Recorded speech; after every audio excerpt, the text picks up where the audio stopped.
Kalau memang yang bisa engkau pahami hanyalah kemauan, kepentingan dan nafsumu sendiri, dan bukannya kerendahan hati untuk merindingkan titik temu kebersamaan, maka siapkan kekebalan dari benturan-benturan dan luka untuk kemudian orang lain menggali tanah untuk menguburmu.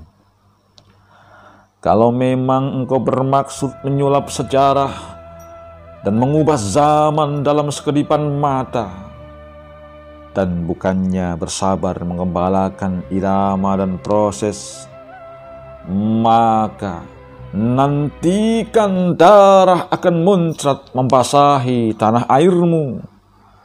Kemudian engkau sendiri akan terjerembab, terjatuh di terjalan ketidakberdayaan.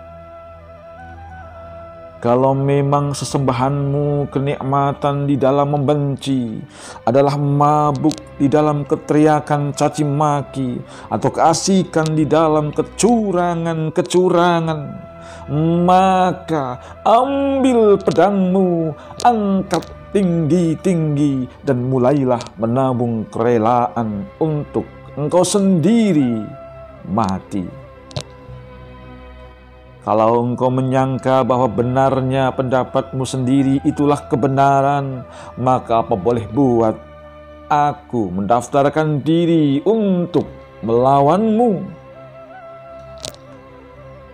Kalau engkau mengira bahwa benarnya orang banyak adalah segala-galanya, di mana langit mimpi-mimpi bisa engkau raih dengan itu, maka jangan sekali-kali menghalangiku untuk mengedari langit dan kupetik kebenaran yang sejati untuk aku taburkan ke bumi tanpa bisa engkau halangi. Dan kalau memang bagimu kehidupan adalah perjuangan untuk berkuasa dan mengalahkan saudara-saudaramu sendiri, kalau engkau kira kehidupan adalah saling mengincar untuk menikam dari belakang, atau mengganti monopoli dengan monopoli baru, menggusur hegemoni dengan hegemoni baru, serta mengusir macan untuk engkau macani sendiri, maka apakah itu usulanmu agar kita mempercepat keputusan untuk saling memusnahkan? Kalau memang yang engkau pilih bukan kearifan untuk berbagi, melainkan nafsu untuk menang sendiri, maka terimalah kehancuran bagi yang kalah dan terimalah kehinaan bagi yang menang. Kalau memang yang mengendalikan langkahmu adalah rasa senang dan tidak senang, dan bukannya pandangan yang jujur terhadap kebenaran, maka buanglah mereka yang engkau benci, dan bersiaplah engkau sendiri akan memasuki jurang.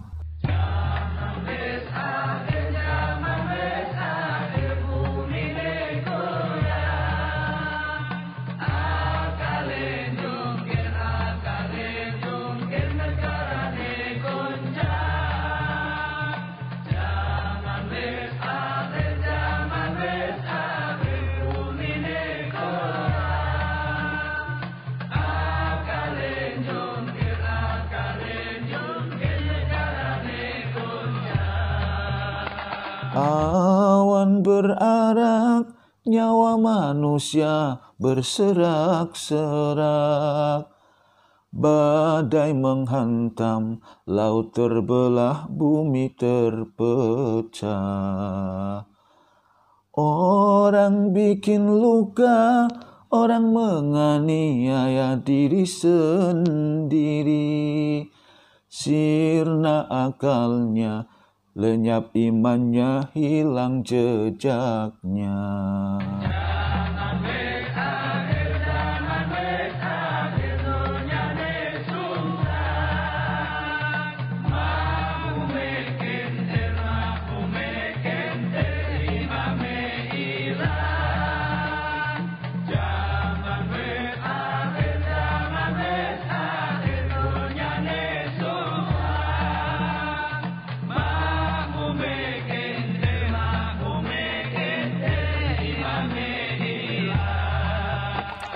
Orang menangis, keranda berbaris di bawah gerimis.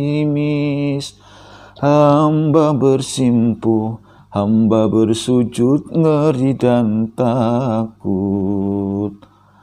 Orang mencakar, orang menampar wajahnya sendiri. Hamba terkapar, jiwa terbakar oleh sepi.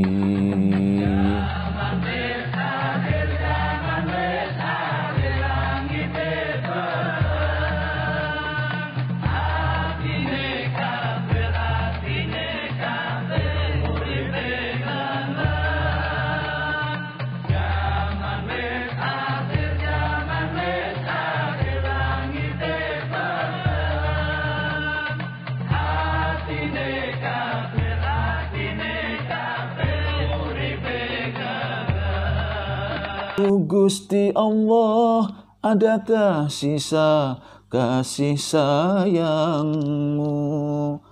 Hamba celaka, hamba durhaka tidak terkira. Di manakah hamba sembunyi dari murkamu? Selain dalam tak terbatasnya cinta kasihmu.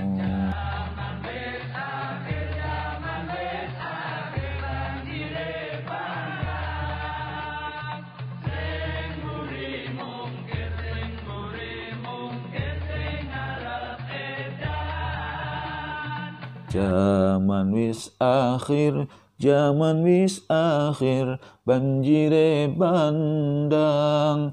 Sing buri mungkir, sing buri mungkir, sing ngarep edan.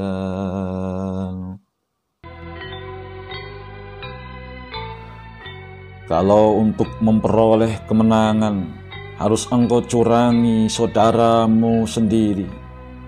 Kalau untuk memperoleh kejayaan, harus engkau jegal kaki saudaramu sendiri. Kalau untuk memperoleh kekuasaan, harus engkau singkirkan saudaramu sendiri. Kalau untuk mendapatkan pengakuan, harus engkau tiadakan saudaramu sendiri. Kalau untuk memperoleh kemuliaan, harus engkau perhinakan saudaramu sendiri. Dan kalau untuk bisa menegakkan hidupmu, engkau memerlukan kematian saudaramu sendiri. Maka, apa bedanya engkau dengan monster-monster yang engkau kutuk-kutuk itu? Dan katakanlah kepadaku, apa yang bisa engkau andalkan untuk merangsang cinta dan dukunganku atasmu? Keberanian adalah jika ada seekor rusa, domba, anak ayam yang tidak bersembunyi dari auman singa si Raja Rimba, kemudian bahkan tidak lari dari cengkeramannya, meskipun untuk itu ia mampus dilumat-lumat oleh taring sang singa. Namun ketika singa itu tergeletak lumpuh badannya, hilang taringnya, dan tidak terdengar aumannya, lantas datang beribu-ribu serigala mengerubutinya, mencabik-cabik badannya, melumurinya dengan air liur. Itu sama sekali bukan keberanian, melainkan kepengecutan. Kamu juga lihat di hutan yang lain, berpuluh-puluh tahun sang macan memerintah dan menguasai hutan. Jutaan binatang penghuni rimba selalu berlari menjauh ke semak-semak kebisuan. Beribu-ribu hewan lainnya berkerumun di sekitar sang raja. Macan itu mematuhi perintahnya. Tatkala sang macan jatuh dari kekuasaannya, jutaan penghuni hutan lega hatinya, sementara ribuan penjilat-penjilat beralih mengutuk sang macan, menampilkan diri sebagai pahlawan-pahlawan yang gagah perkasa, yang senantiasa menyebut-nyebut kepedulian dan pembelaan atas seluruh penghuni hutan. Itu juga bukan patriotisme, melainkan kehinaan.